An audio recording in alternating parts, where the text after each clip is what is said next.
Hey dreamers, Joe here. Have you heard about monthlycardclub.com yet? It's where members get high quality, handcrafted birthday cards delivered to your door every month. I sat down to talk with co-founder Melissa Pardo about monthlycardclub.com. Now, is this your full-time job? No, my full-time job is a preschool teacher, and for right now, I'm doing the monthly card club on the side. Do you enjoy being a preschool teacher? Yes, I really do. The kids are really funny, and I just love, the aha moment that you see on their faces when they finally realize and get something. I think I've seen that aha moment in your face. Oh, yeah, when? Every day when you look at me. Oh, yeah? Oh, my God.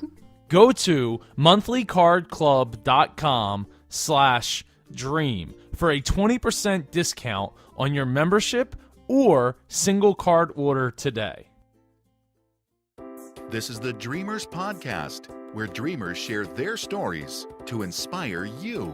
Now, join host Joe Pardo as he interviews a dreamer who's living their dreams.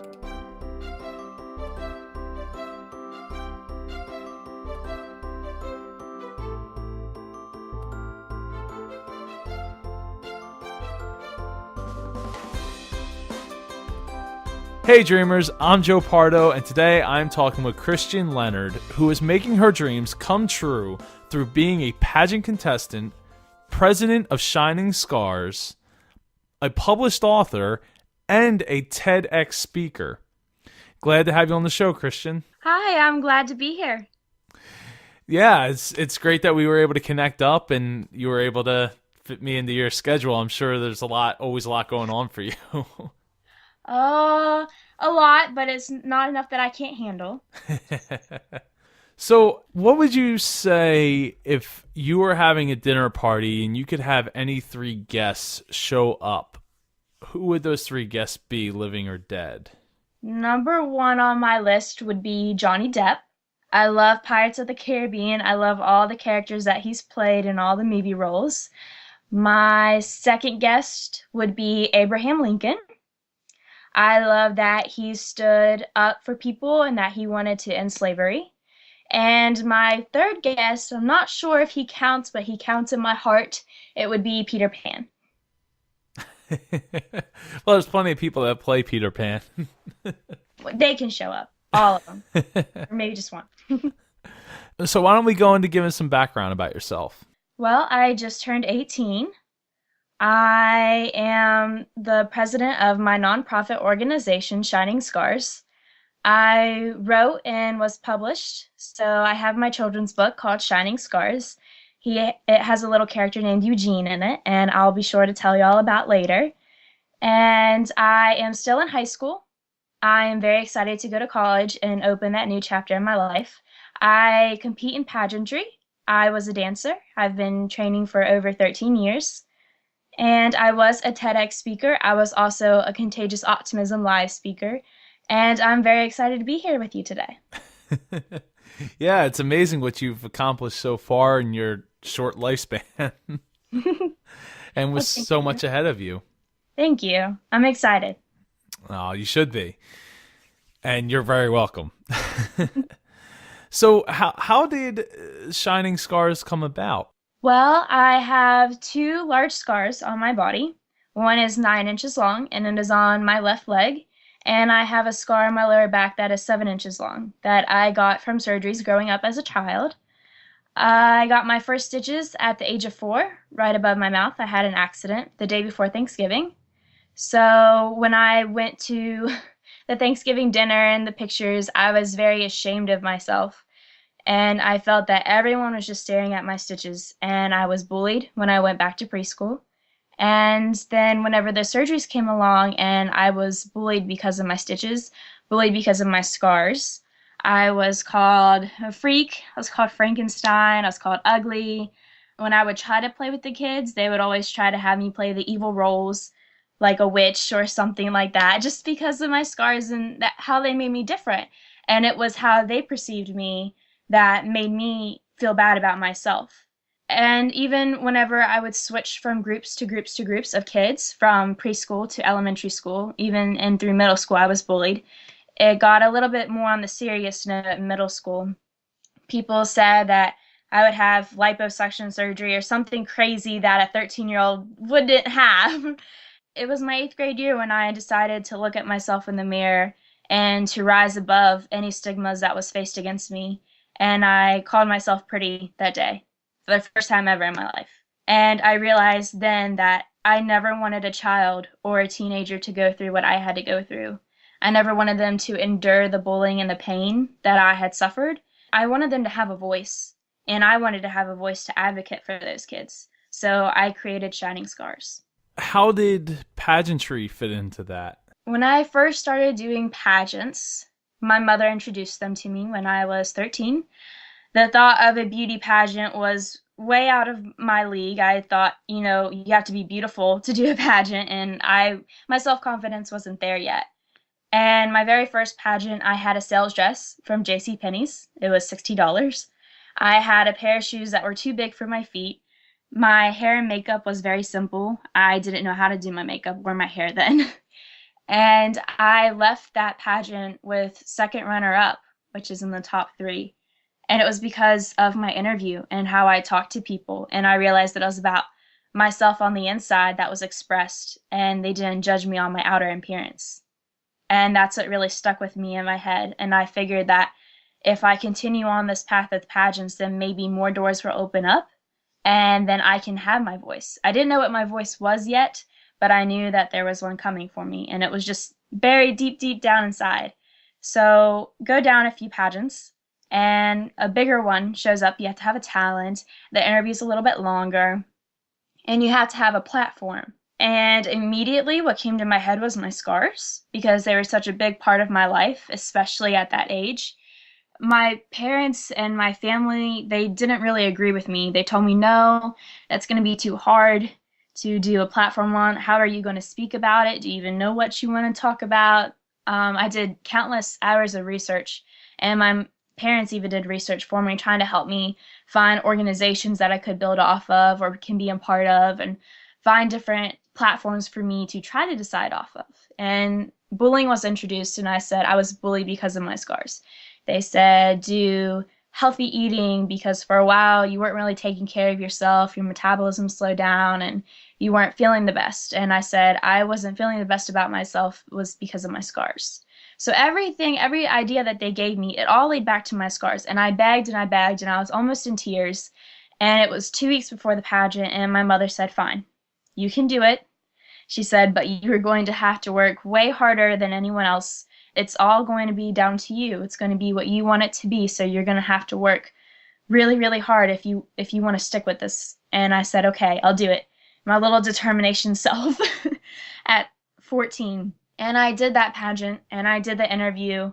At the end of the day, I ended up winning that pageant. Everyone after that pageant, everyone who's coming up to take pictures, and you get the shiny hat and you get the sash, and they were all saying, wow, your platform is so different and it's so unique, but everyone has a scar, whether it's emotional or physical. Everybody has a scar, and everybody has a story to tell. And that was my main focus right then. I wanted it to grow from just the platform of scars, so then I created Shining S.C.A.R.S. And I let the word SCARS become an acronym for children and teens finding their strength and building their character, to have self-acceptance, and to rise above the stigma. Shining S.C.A.R.S is now a community of people who are reaching out, and people who have voices, and people who are sharing their stories about their scars. And it's so amazing to me now that one little idea from a 14-year-old can now become a nonprofit. It can now become a published book. It can now visit the 62 children per day who enter Children's Miracle Network Hospital and make a difference. And that's all I wanted to do. That was my dream. I wanted to visit those kids. I wanted to make a difference in the world, and to let all the children and teens to know who have scars that they are not alone, and that they're not a freak, and they're not Frankenstein, and they don't have to be the evil villain on the playground. That once you accept yourself and you find your inner strength, then you can overcome anything. It doesn't matter how your bullies perceive you, and it doesn't matter how other people perceive you. It's about you looking at yourself in the mirror and understanding who you are and to be proud of who you are. You know, Krystian, as I'm listening to you, I'm thinking to myself, man, what is she going to have to say when I ask her what her dreams for the future are like? Oh, goodness. Oh, goodness. That can be a long list, too. You know, this is such a beautiful thing that you've accomplished so far, and I think it's made even more special because you are a beautiful woman. I think it makes it that much more approachable for people, and for especially, you know, not younger kids, but I guess young teenagers, to be like, oh wow, you know, it's not just people who I guess would be I don't know what the term would be, unmarketable. I don't know if that's the right term. Is that the right term? It can be. Honestly, everyone can be beautiful. I don't think beautiful should be defined as the physical outer look of someone. I think that beautiful is what shines from within. Some people always say that you become more attracted to a person once you spend more time with them and you understand who they are and their stories, and you understand the background behind who they are. And I think that is what helps people to become marketable, or it helps people to do pageants, or it helps people to be beautiful in their own way, because everyone's beautiful in their own way, you know. I think you chose the right term for that, because everyone can be beautiful. It just depends on where. Well, yeah. No, I totally think you got the right answer for sure. Okay. For sure. And it's great that you feel that way. I'm just saying in the sense of, like, for people who would judge a book by its cover, the kind of people that would put people down because of something as simple and as minute as a scar. Oh, yes. Even people today, they don't understand why I advocate for scars unless they get to talk to me and they get to understand my story. A lot of people, they see a pretty girl on stage and they just think that she's going to give an average everyday talk, or she's the blonde, so she's going to be all ditzy and she can't walk and chew bubblegum at the same time. But that's not the case. I am a very real person, and I have a very real past, and I'm using it to empower my future.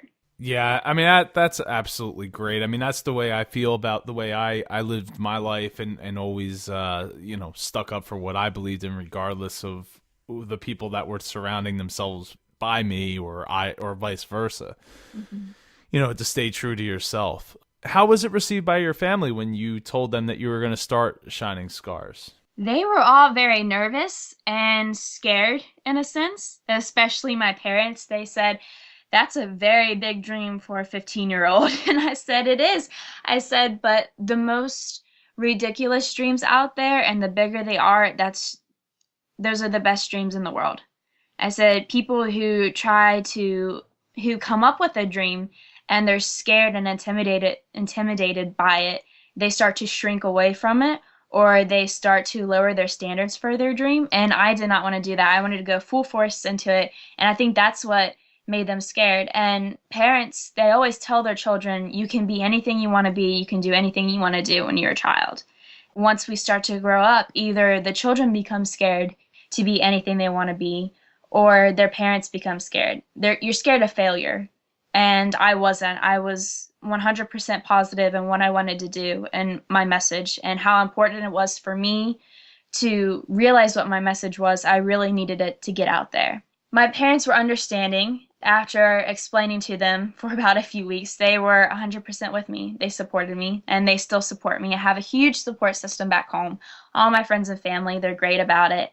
They love every second of it now. They love seeing the person I've become, and they love seeing the difference that I'm making, especially in my community and in the schools, in the school systems. Well, yeah, I mean, it's easy to see why.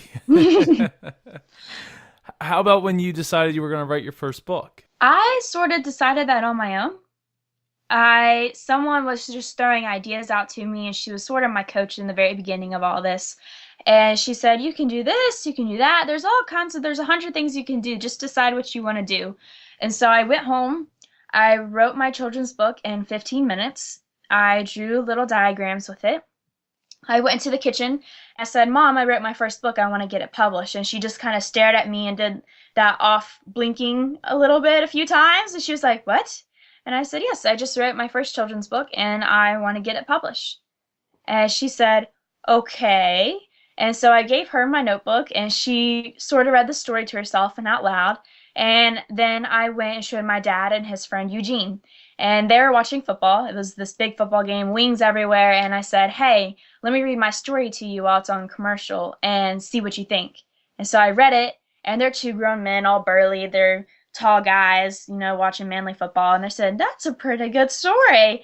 And Eugene told me, he said, but he doesn't, your little star or whoever, they don't have a name. And I said, well, I didn't think of one yet. And he said, oh, well, you better get that figured out before you want to get it published. And I said, well, I'll name him after you. And that is the honest truth. Eugene still comes around. He said, hey, are you making me famous yet? And he always asks me that. And I said, yes, Eugene, I'm making you famous. Hearing a lot of no's and the emailing and the countless trying to find people to get the book published, that was really hard. It felt like an eternity to me. I would always come home, log on the computer, and just hope and pray that I would get an email back. Some companies, they wouldn't even email me back with an answer. But finally, we finally found a publisher, and they emailed me back, and they thought that I was a perfect fit. They loved my story. They went and found me on Facebook, so they looked me up, looked up my background. That was 2 weeks before Christmas. That was a lovely Christmas present. Yeah, I'm sure it was. I can't even imagine what kind of excitement you must have been feeling. Oh, I was jumping up and down more on that day than on Christmas.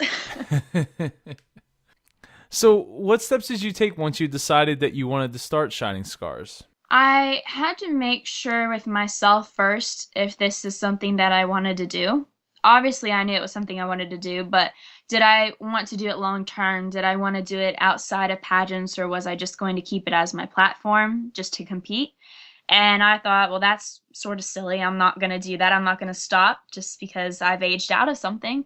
I can carry it on for the rest of my life. So I decided then that it was going to be a lifetime project for me and a lifetime time of sending out my message out there and to teaching those kids that you shouldn't isolate yourself or you shouldn't feel bad about yourself. And even to the kids who were bullying children with scars, that it wasn't okay just because someone is different from you to treat them differently.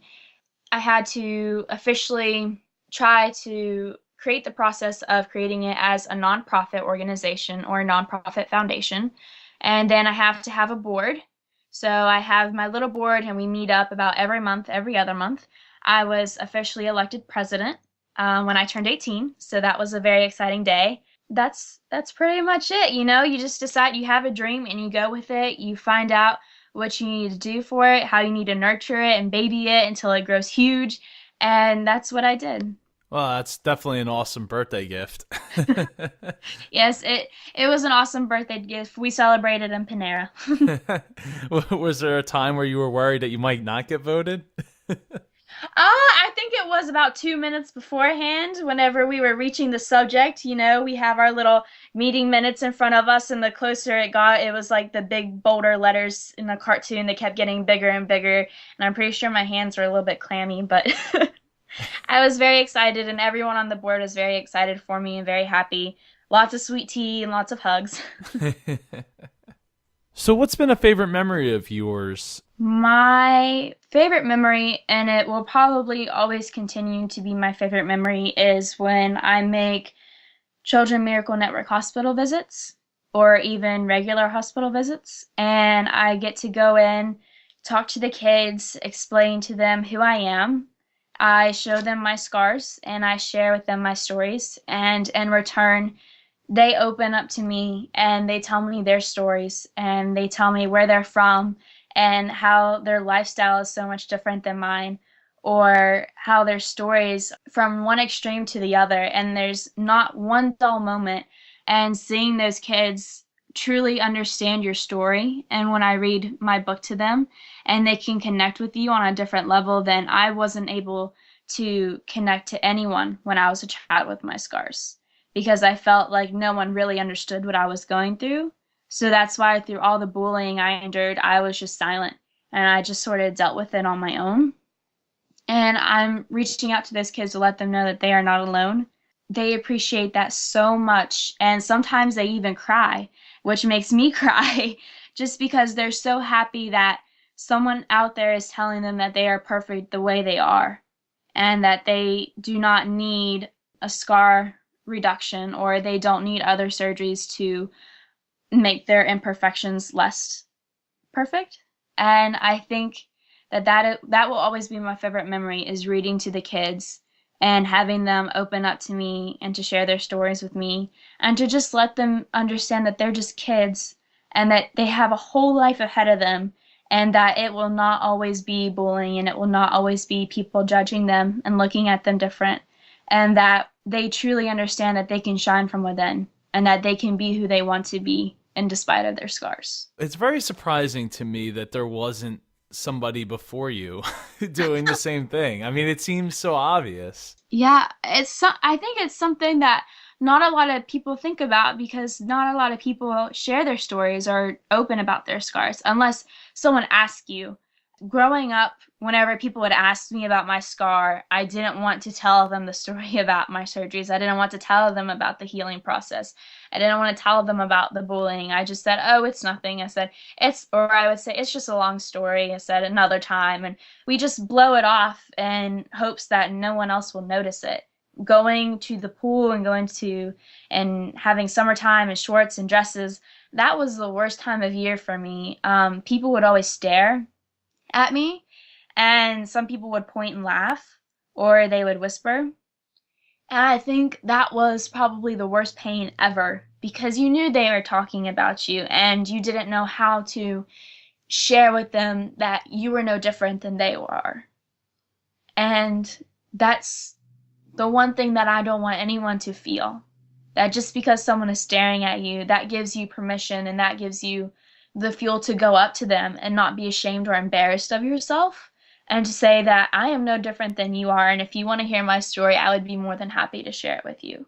And that's something that I had to learn growing up, is to be open to people and to share my story. And once I did, I didn't understand that it would make this huge of an impact on the lives of children and teens. I didn't know that it would make this big of a difference in my community and my state. And I am so grateful that I was able to accept myself and to have the strength to go up to people and share my story. And that's what I want everyone who has a scar to do. Yeah, I mean, it's crazy how it kind of becomes your identity. Mm-hmm. Yeah, it's crazy that how it becomes your identity, and it's like it's something that you're always going to have, and it feels you got to get over that idea that you have to explain it to like everybody. Yeah. Instead of just owning it and being like, oh, well, you know, it's just what it is. Yep. It's just like it's no different than a birthmark or Nope. you know, anything else that you might have. Mm-hmm. So what's the biggest roadblock you've come across? Being told when I was working with a lawyer and working with a group of people to try and make my organization an official nonprofit foundation, they told me I wasn't allowed to be the president. And I kind of got teary-eyed because I had come up with this idea as a little girl or a young teenager, and I had fought for it through everything, through thick and thin, and I explained it to so many people, and I really truly felt that it was my own. And when they told me that I had to share that ownership, it was kind of hard for me to take in. I was a little bit heartbroken by it, and it took me a while to understand that it was my age, and I was only 17 at the time. So my whole entire year of being 17, that's all I could think about was, how am I going to be president of my nonprofit? Do I want to wait and put this on hold until I am 18 so I can just go ahead and sign in and become president? And they said that no, that probably wouldn't be best. Just have someone that you truly trust to become president. And whether you get elected right after your 18th birthday or if you get elected the next year, just be okay with that person and be trusting in that person. So the best decision I could have made was I chose my mom. And she was sort of honored, and she cried too and we both cried. We were like little battling babies. It was sort of awful. And she said, you know, I'm so happy and honored that you could trust me, and it means a lot to me. And once I sort of opened up to her and I gave her all my ideas, and I understood that I could still share my ideas and I could still have my voice, going to the meetings, things became much easier for me to understand, and they became easier for the rest of the board to understand. But not too late after my 18th birthday, I was voted in as president. And some more tears happened. And like I said, the sweet tea and the hugs and the celebration begun. And that was probably the best feeling in the world. Who else did you invite to be on the board? How I mentioned earlier, my coach in the very beginning of all this, who gave me all these amazing ideas, she's on the board as my vice president. My aunt is on the board, and a very close family friend. Now, as the years go on and as Shining S.C.A.R.S grows bigger and how we become and how we start to get sponsors and things, I'm sure the board will grow. Even when I'm in college, I am looking at colleges now and signing up for scholarships. I'm sure that I will still be able to make time and go to those meetings, and I will still carry on the title of being the president and understanding all the responsibilities. And I am even more excited to prove more people wrong who are sort of doubting whether or not I'll stay. And there's nothing that I want more than to stay on that board. Yeah, I think it's great when you can push yourself to prove people wrong for the right reasons. For the right reasons, correct. You know, sometimes people don't understand where you're coming from because they don't have the vision that you do. Mm-hmm. You know, it's hard for them to understand because they may have given up on their dreams prematurely before they had an opportunity for them to work out for whatever the reason. But, you know, it's hard for them to come back and bring themselves back to a point where they could understand, and maybe they don't have the vision, but at least have the understanding that if it wasn't for other people living their dreams, you wouldn't really have much of anything. Yeah, you know, it would be a very dull black and white world. Yeah. I mean, we'd be lucky if we had the wheel invented. Yeah, that's true. Let alone fire. That's true. I wonder how those things occur. You know, sometimes when you're laid up at night and you're just thinking about anything and everything, that may have slipped into my mind one or two times. So, what do your dreams for the future look like? They are fantastic dreams. They are very colorful dreams, and they are very big and very real for myself. Like I said, I'm a senior in high school, so college is the next chapter. I hopefully plan on going to West Virginia University, get my degree in TV broadcasting and media, maybe even some public relations and public speaking. Last year, and it's been my dream my whole life, is to major in biology and chemistry and to get my degree in marine biology and hopefully open up my own aquarium and help people to understand the marine life and understand their animals, because my favorite animal is the shark. And many people are scared of sharks. And there are several people in the world who are able to train sharks, whether they are great whites or whether they are nurse sharks. And that's what I want my dream job to be. I also want to continue on doing public speaking and to share my message, whether it's I do more live talks or do more radio shows, which is awesome. That's mainly what it is. And the big thing that I want my life to sort of turn out to be is I want to be the one person who started sort of a butterfly effect. I want to have that voice and to be able to advocate for people and to help those who I'm advocating for to open up. And when they open up, I want more people to open up. And it can be their stories about scars, or it can be their stories about a dark time in their life and their past. And I just want more and more people to accept themselves. And I think that only then, when everyone on this earth can accept themselves, and when everyone else can accept everyone for who they are, whether they are perfect, whether they are imperfect, whether they have 10 struggles in their life or 20 or none, I think only then this world will be beautiful, holy. Did you rehearse that? No, this is the first time I've ever said that in my life. Well, it was quite beautiful, so thank you for sharing it. Well, thank you. So, is there any last thoughts you'd like to share? You can find me on Facebook. You can find me on Twitter at Krystian S.C.A.R.S. You can find me on my website. I now have a YouTube account, which I'm very excited for. You can go on there and watch my mini-made videos or watch my TED Talk and my Contagious Optimism live events. And I really want to get my YouTube account really going, and I want more people to hear my message. And if you didn't get enough of me from here, and this amazing talk show that I'm very grateful to be on. Find me, and you can find my book on Amazon, or you can contact me if you want me to personalize it. I will be more than happy to. And other than that, I'm very blessed to be here, so thank you. Well, thank you. And yeah, I'll definitely have links to all that on howtodream.co so people can find it. And if there's a specific site that you're looking for, if there's a story that you have and you want to share, I'll be more than happy to put that on my website and to even share your story on my YouTube account. So just let me know. I'm very open, and I won't bite, I promise. I just want to hear other people's story, and I want them to be an inspiration to others. Oh, that's awesome. Well, I really appreciate you taking the time, Krystian, to come on the show, and I'm glad that you were so excited about coming on, and I would love to have you on again in like a year or so and catch up on how things have been. That will be amazing. I'm looking forward to it already. I'm going to get out my calendar here soon. Awesome. Well, thank you again, Krystian. Well, thank you.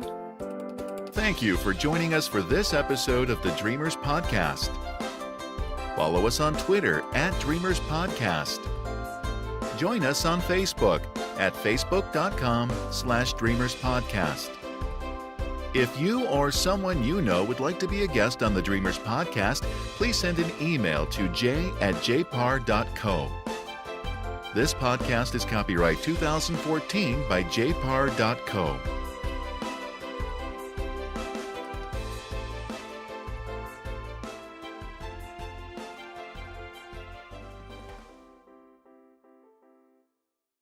Hey Dreamers, Joe here. I really appreciate you listening to Dreamers Podcast. If you'd like to find out how to support the show, please visit howtodream.co/support for all the ways you can help out. Thanks for the support, and please keep on dreaming.